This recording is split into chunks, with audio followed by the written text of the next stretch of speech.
দেখো গোপালের জন্য একটা পুকুর, এবার গোপালগুলোকে আনা হচ্ছে।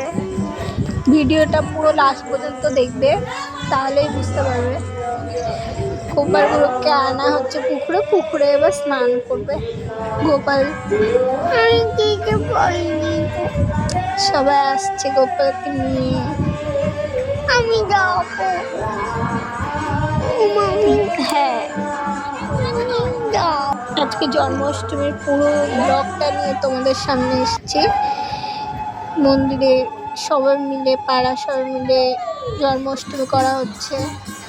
তারপরে গোপালগুলোকে এনে 7 পাক ঘোরা হচ্ছে পুকুরে, পাল দিয়ে 7 পাক ঘোরার পরে গোপালগুলোকে স্নান করানো হবে। তবে ভিডিওটা পুরোপুরি না দেখলে তোমরা বুঝতে পারবে না।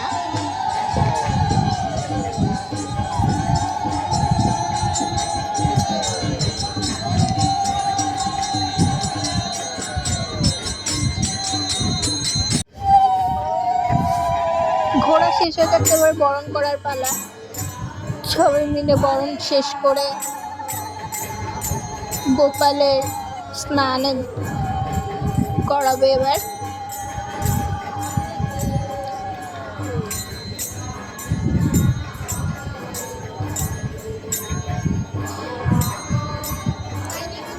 পারি না বরণ করতে, তবুও করলাম। দেখো গোপালের নখ কাটা হচ্ছে ফুট দিয়ে। এবার গায়ে হলুদ দেওয়া হবে, তেল মাখানো হবে, গায়ে হলুদ দেওয়া হবে।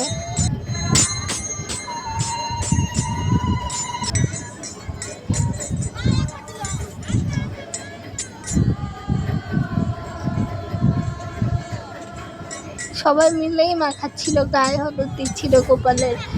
অনেকগুলো গোপাল এবার পুকুরে নামানো হচ্ছে কাদা খেলার জন্য গোপালগুলোকে। ওরাও তো একটু মজা করবে। দেখো কেমন করে কাদা মারছে, ওদেরও খুব মজা হচ্ছে। তবে একটা গোপাল পড়ে গেছিল পুকুরের মধ্যে।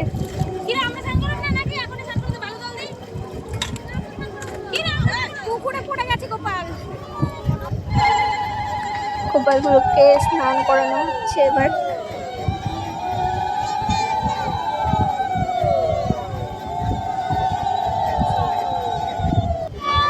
এবার গোপাল নেওয়ার জন্য সবাই আঁচল পেতে আছে, কেউ বলছে আমাকে দাও আমাকে দাও।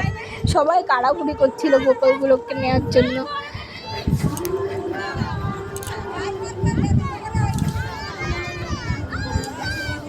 তো বাচ্চাগুলো বেশি মজা করেছে। আর এদিকে গোপালগুলোকে সাজানো চলছে এবার। গোপালদের মা তা সাজানোর জন্য ব্যস্ত। দেখো গোপাল রেডি। এবার এখানে গোপালের ভোগের জন্য আয়োজন করা হচ্ছে।